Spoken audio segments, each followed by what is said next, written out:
Sini aku menjelasin dosis yang dikasih dan 2 jam pertama seperti itu. Yang pertama di sini aku menjelasin dulu yang pertama untuk rumus kebutuhan cairan, itu defisiensi cairan kebutuhan hariannya.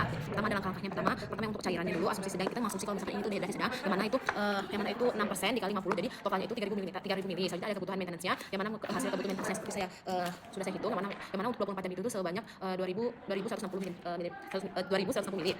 Jadi untuk suhunya itu jadinya tuh 2,160 dikali 25% jadinya itu 540%. Selanjutnya ada estimasi muntahnya kan 150 dikali 3 jadi 140 mili seperti itu. Selanjutnya kalau misalkan selanjutnya ada kecepatan tetesan infus per menitnya dan itu tuh 2 jam pertama yang mana itu tuh hasilnya DPM-nya itu kan 380. Bentar, salah. Oke, kita lanjut untuk kecepatan tetesan infusnya itu kan ada DPM itu kalau misalnya dikali faktor waktu itu kan. Nah, habis itu ini mana DPM itu 320 dikali 20 per waktu itu 120 yang mana itu hasilnya 6.630 332 yang mana kalau misalkan dikali itu tuh 656 mili per 2 jam. Makasih. Assalamualaikum warahmatullahi wabarakatuh. Perkenalkan nama saya Siti Nurhafizah dari nomor peserta 01324. Di sini saya akan menjelaskan bagaimana tata cara pemasangan infus sebenarnya.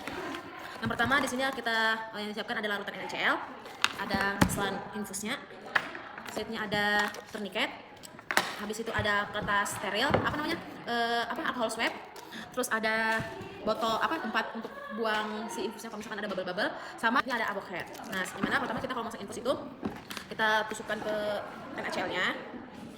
Maaf, agak sedikit susah.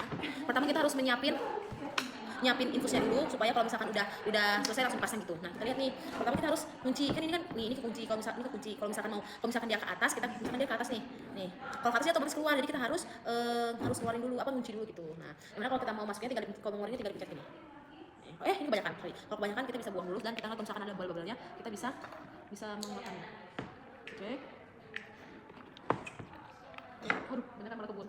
Oke, sudah kalau misalkan sudah benar kita tinggal masukkan pemasangan infusnya.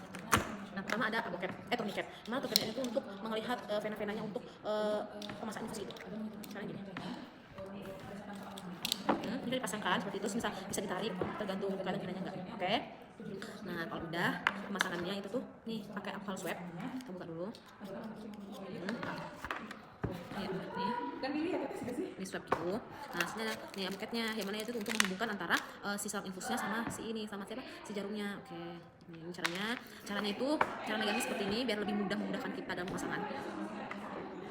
Oke, kalau udah langsung tarik. Nah, kalau ditarik jangan langsung dipasang, agak dimundurin dulu sedikit, terus dimasukin biar dia pas di pembuluh darahnya gitu di venanya. Kalau udah tinggal ditarik nih. Kalau tinggal ditarik. Nah, kalau udah kita bisa menutupnya sedikit terlebih dahulu supaya kalau misalkan benar itu bakal keluar darahnya gitu. Nah, kan tadi kita udah nyiapin infus tapi kan nanti digantung gitu. Terus nanti kita tinggal masukin nih ke dalam, masukannya. Nah, kalau udah nanti kita tinggal plaster kita tinggal plaster yang mana bentuk kupu-kupu. Boleh dong plasternya. Nah, plasternya itu bentuk kupu biar dia nih seperti ini.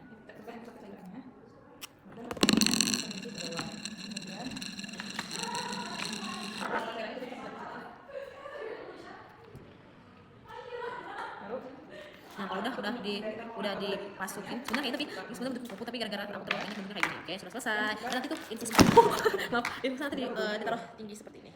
Oke, terima kasih. Assalamualaikum. Oh, salah.